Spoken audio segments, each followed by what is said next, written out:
당구를 치기 전에 꼭 아셔야 될 내용들을 설명해 드리겠습니다. 먼저, 당구는 뭘로 치고, 어떻게 치고, 자세는 어떠며, 이런 것들에 대한 얘기를 해야 될 텐데요.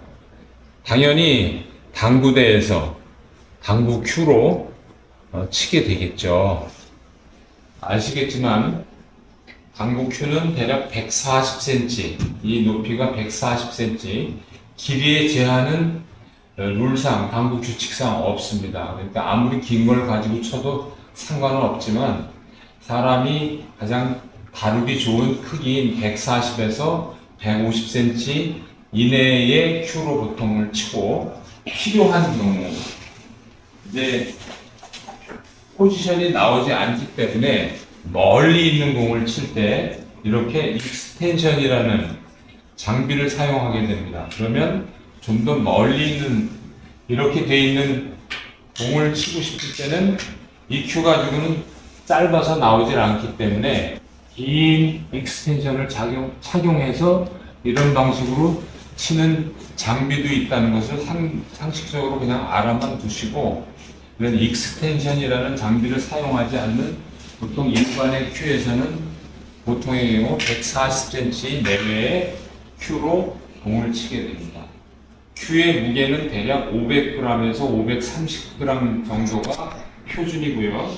또 여성분들은 500g대 초반, 남성분들은 530g에서 550g 정도를 치는 게 보통 가장 많은 동호인들이 사용하고 있는 큐 무게이며, 전문 선수들 가운데 아주 특별하게 굉장히 무거운 큐를 사용하는 몇몇 조명우 선수라든가 강동궁 선수, 이런 선수들은 570g대 혹은 600g이 넘는 큐를 사용하는 선수도 있는 것으로 알고 있습니다. 큐의 무게는 자기의 근력 또는 운동 능력, 체력 이런 것들을 감안해서 적절한 것을 사용할 수 있는 것이 가장 좋겠고요. 두 번째로 우리가 이제 쳐야 될 당구공은 이렇게 흰 공, 노란 공, 빨간 공 이렇게 구성이 되어 있습니다. 이 공의 득점은, 이 공이 내 공이라고 가정할 때 이건 상대방 공이 되는 것이고, 이것은 중립구입니다. 그래서 어떤 선수든 간에 내 공으로 상대방 공과 중립구 이 두 개의 공을 쿠션 3개를 거쳐서 맞거나 아니면 뱅크 쿠션을 3개를 거치든 볼 퍼스트로 해서 3개의 쿠션을 맞추든 해야 득점이 된다는 사실을 이해하시면 되겠고, 공의 지름은 61.5mm, 그러니까 6cm 조금 넘는 거고요. 무게는 215g 정도 됩니다. 큐 무게가 500g 정도 되니까 자연스럽게 큐의 무게로 공을 다 쳐도 아주 잘 굴러가도록 설계가 되어 있어요. 당연히 잘 굴러가게 설계가 되어 있습니다. 예를 들어서 큐는 200g인데 공이 500g이라면 잘 안 나가겠죠만은, 일반적으로 큐의 무게는 500g 그리고 공은 200g이므로 맞으면 잘 나가게 설계가 되어 있습니다.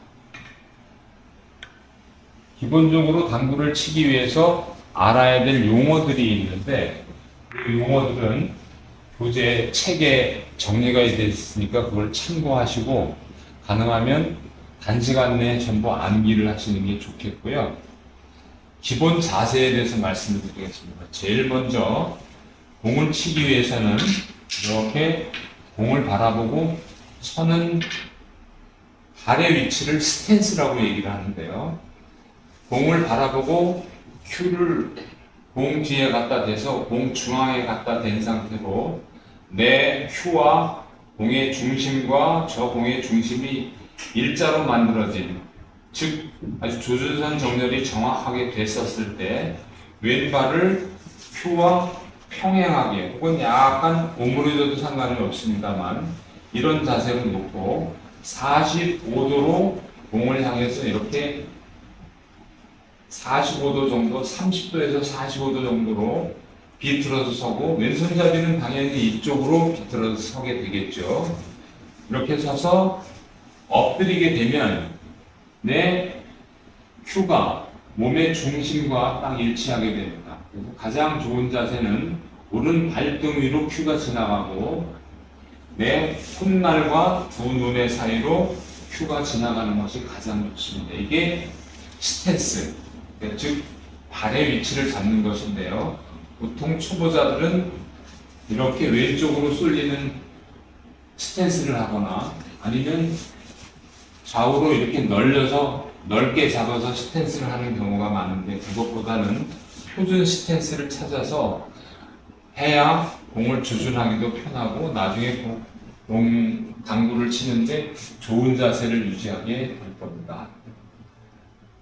자, 여기까지 기본 스탠스에 대해서 말씀을 드렸고, 이제 당구를 치는 자세 중에 가장 중요한 거라고 얘기할 수 있는 브릿지와 그리고 그립에 대해서 말씀을 드리겠습니다. 브릿지는 사실 오른손이 이 상박과 하박의 운동은 직선 운동이 아니라 클로이드 운동이라고 해서 근에 타는 것과 같이 이렇게 반원형의 운동을 하게 됩니다.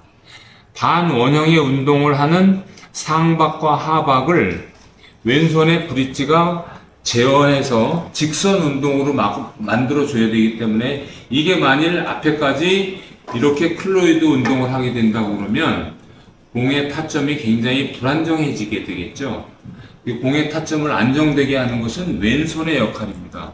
오른손은 아래 위로 클로이드 운동을 하더라도 왼손이 제어를 해서 직선 운동을 할 수 있도록 잡아주는 게 굉장히 중요한 브릿지의 역할 중에 가장 중요한 내용입니다. 브릿지는 대략 4가지, 5가지 정도로 요약을 할 수 있는데, 일반적으로 스탠다드 브릿지라고 부르는 일반적인 브릿지는 손을 이렇게 모았을 때 이렇게 모으세요. 엄지하고 검지를 잡은 상태로 이렇게 잡아서 놓고 세 손가락을 쫙 펴면 됩니다. 이렇게 되면 세 번째 손가락 위에 엄지가 가서 닿고 엄지와 검지의 지문이 서로 맞닿는 이런 모양이 스탠다드 브릿지의 기준이 되겠습니다. 그리고 이 스탠다드 브릿지는 낮게 하고 싶을 때는 세 번째 손가락을 좀 구부리면 낮은 브릿지를 만들 수 있고, 세 번째 손가락을 좀 세우면 높은 브릿지를 만들 수 있습니다. 일반적으로 당구대 위에서 브릿지를 잡을 때는 전부 스탠다드 브릿지를 사용하게 되고요. 아주 멀리 있어서 정교한 두께를 요구하는 경우 오픈 브릿지라는 걸 사용합니다. 오픈 브릿지는 아까와 같이 스탠다드 브릿지에서는 이게 엄지와 검지를 후크라고 하는데요. 후크는 큐를 잡아주는 역할을 하는 거죠. 큐를 잡아주는 역할을 하기는 하지만 큐선은 검지 손가락에 걸려서 잘 덜 보이게 됩니다. 가리게 되겠죠. 그러나 오픈 브릿지는 검지를 내려서 잡음으로써 이런 모양이 되겠는데요. 네 손가락이 전부 땅에 닿아 있고 그라운드에 닿아 있고 엄지만 세워준, 이래서 살짝 눌려지는 이런 브릿지를 오픈 브릿지라고 하는데, 이것은 큐선이 눈이 훤히 보이기 때문에 두께를, 예민한 두께, 얇은 두께를 칠 때 굉장히 유리한 브릿지라고 할 수 있습니다. 두 번째를 말씀드린 게 오픈 브릿지였고, 세 번째 브릿지는 이렇게 내가 칠 공이 쿠션에 붙어 있어서 이 당구대 안에 브릿지를 넣을 수 없을 때 쓰는 프레임 브릿지입니다. 프레임 브릿지는 세 손가락을 모으고 엄지, 검지의 후크를 이용해서 프레임에 갖다 대고 고정시키는 이런 모양이 프레임 브릿지인데요. 프레임 브릿지는 상당히 많은 빈도로 대략 15%에서 20% 정도의 빈도로 사용을 하게 됨으로써 반드시 연습을 하셔야 되는데, 일반적으로 비기너들이 프레임 브릿지를 이런 모양으로 잡는 것을 많이 보게 되고 이것이 실패의 요인이라는 것을 다 알게 됩니다. 이렇게 닿게 되면 큐가 어디로 갈지 굉장히 불안정하기 때문에 샷이 엉망이 되는 경우가 많아요. 반드시 엄지와 검지로 후크로 잡아주고 세 손가락을 모아서 고정을 시켜주는 것이 매우 중요한 프레임 브릿지의 중요한 역할 중에 하나입니다. 네 번째는 당구를 치다 보면 이런 모양의 공 배치가 뜨는 경우가 왕왕 있습니다. 그래서 브릿지를 넣을 수 있는 공간이 없어요. 이럴 경우에는 일반적으로 스탠드 브릿지라고 해서 이런 스탠드 브릿지를 사용하게 됩니다. 세 손가락, 네 손가락은 당구대에 댄 상태로 상하박을 쭉 펴서 일자로 놓고 세워서 치게 되는 이런 모양이 되는데요. 이런 스탠드 브릿지를 할 수 있어야 이런 난구가 왔을 때 풀어낼 수 있는 방법을 찾을 수 있을 겁니다. 마지막으로 다섯 번째는 우리가 보통 당구 클럽에 가면 모두 다 써있는 300 이하 맞세 금지 이렇게 쓰여 있는 거를 다 볼 텐데요. 맞세 브릿지를 얘기합니다. 맞세 브릿지는